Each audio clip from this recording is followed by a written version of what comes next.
Vëllezër të dashur, jemi në muajin më të bekuar, muajin e Ramazanit.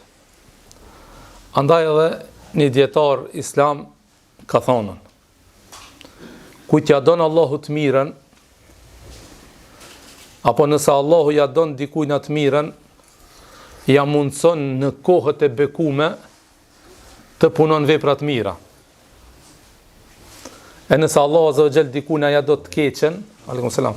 Nëse Allahu dikujt ja don të keqen, në kohët e bekume ja mundson me punu vepra të këqija.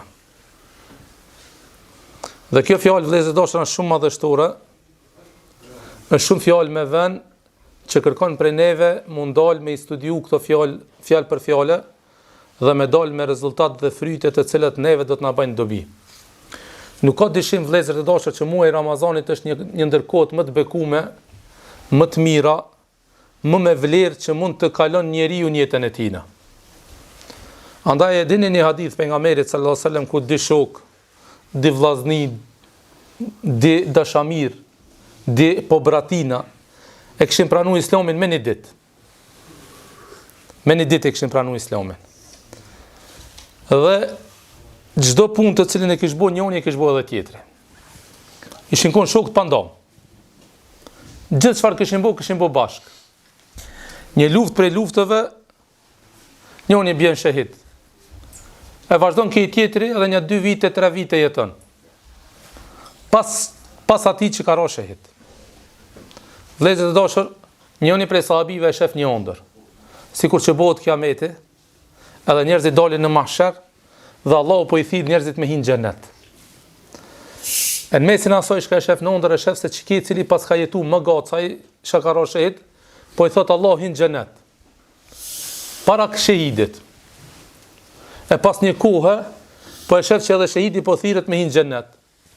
E ki sahabiu i kish njoftë ato ditë me emra, me bemra, i kish pas shok, i kish pas doslar. Edhe çudit pa kjo ëndër, e habit kjo ëndër, se në matematikët e tina duhet me qenë e kundërta. Informatat e cilët i ka pas, tekstet sheriatike dëshmojnë të kundërtën, sipas logjikës këtina dhe fikut këtina, diturisë këtina. Dhe shkon te pejgamberi sallallahu alajhi wasallam i thotë: "Dërgumi Allahut, kam pa ëndër kështu. Tha, e kam pa se më bu kiameti, edhe ti një fato 2 persona, ai i cili ra shahid dhe ki jetoj edhe një 2 vite apo 3 vite më tepër, edhe këtë tha dytin Allah e thirit parin me një në xhenet, e këtë dytin i cili ra shahid tha ma vonë pak, ma gatë. Tha, që kjo ma biti, ja Rasulullah. E pejgamberi sallallahu alajhi wasallam po i thot këtina, thot subhanallah. Ti nuk e prita. Tha, pse se prite pi mua? Tha, ti dush me dit këta. Këtë pyetje me ma bu dikush tjetër, po. Amo ti me ma bu këtë pyetje, tha, pse ja Rasulullah? Po tha, që ki cili vdish ma vonë. Shiqoni përgjigjen e parë të cilën e ka thonë pejgamberi sallallahu alajhi wasallam. Tha, a agjeroj ma shumë saj. A pa timër edhe i priti edhe 2 Ramazana ma shumë saj. Pasaj tha, a fali ma shumë saj. Pa thonë, 2 punë ja ceki. Fillimisht Ramazanët ja ceki, pastaj ja ceki namazin. Dhe me ka pas ma shumë Ramazane ka arrit, edhe e dyta, namazë ka pas ma shumë. E kjo t'jep me kuptu se çfarë vleret ka dhonë Allahu, që ne jemi duke jetu që këtë qaste tash për momentin. E kjo hadith t'jep me kuptu se sa t'ka begatu Allahu. Që kjo hadith t'jep me kuptu ti se sa t'mirat pas ka deshtë Allahu që t'ka dhonë imër, edhe pas kena fak të madhe që je duke jetu këtë qaste të Ramazanit. Sa Allah azza wa jall për çdo natë liron njerëzit prej zjarrit të xhenemit.